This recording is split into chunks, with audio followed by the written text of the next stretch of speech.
ప్రభునందు ప్రియులారా, చక్కని సందేశం మనం విన్నాం. మన సంఘములో ఎలా క్రమంగా ఉంటున్నామో ఆ విషయాలు మనం నేర్చుకోవాలి.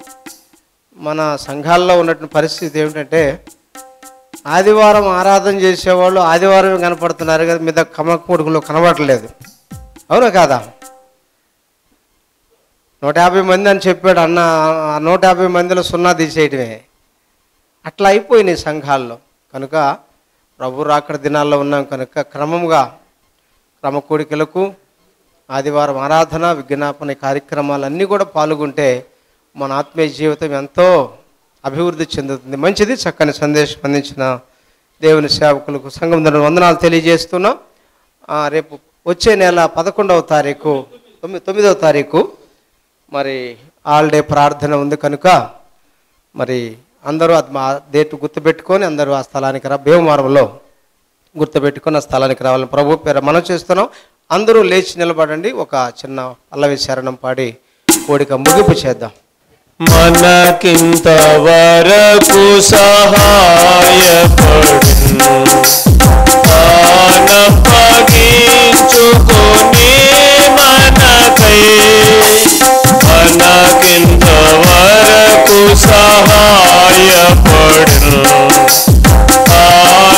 పగించుకొని మనకై, మనలను నడిపెను సుఖముగను, మనలను నడిపెను సుఖముగను, తనదు సాధ్యము నేర్పించి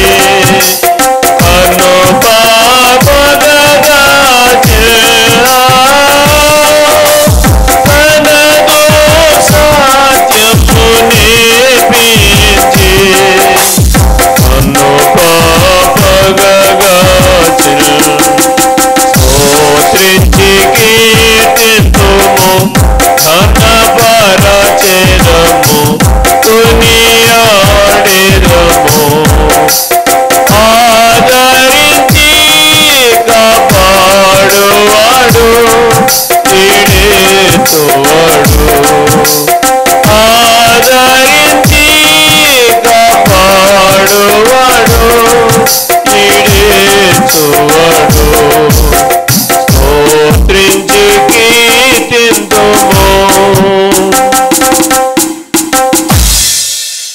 ప్రేమగల మా ప్రియ పరలోకపు తండ్రి, పరిశుద్ధుడా, మీ నామానికి వందనాలు స్తోత్రాలు చెల్లిస్తున్నాం.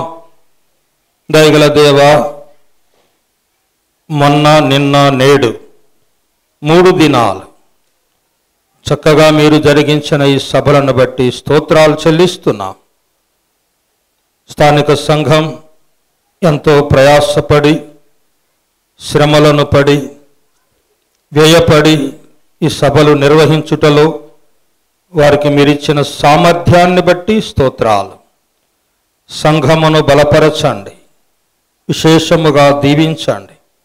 ఈ 3 దినాల పరిచర్యలో ప్రభువా మరి 100 ఫలం వారు పొందినట్లుగా సహాయము దయచేయమని పెద్దలను, వారి కుటుంబాలను, సహోదరులను, వారి కుటుంబాలను, సోదరులను, వారి వారి కుటుంబాలను సమస్తమును ఆశీర్వదించి దీవించమని ఘనత, మహిమ, ప్రభావాలు మీకే ఆరోపిస్తూ మా ప్రాణప్రియుడు రక్షకుడైన యేసు ప్రభు అమూల్యమైన నామమున వేలాదిగా స్తోత్రాలు, వందనాలు చెల్లించి ప్రార్థన చేసి వేడుకుంటున్నాము తండ్రి.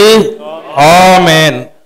తండ్రి అయిన దేవుని ప్రేమయు, కుమారుడైన క్రీస్తు యేసు కృపయు, పరిశుద్ధాత్మ అన్యోన్య సహవాసం చేరువచ్చిన మనెల్లరి తోడను సదాకాలం తోడయుండునుగాక. ఆమేన్.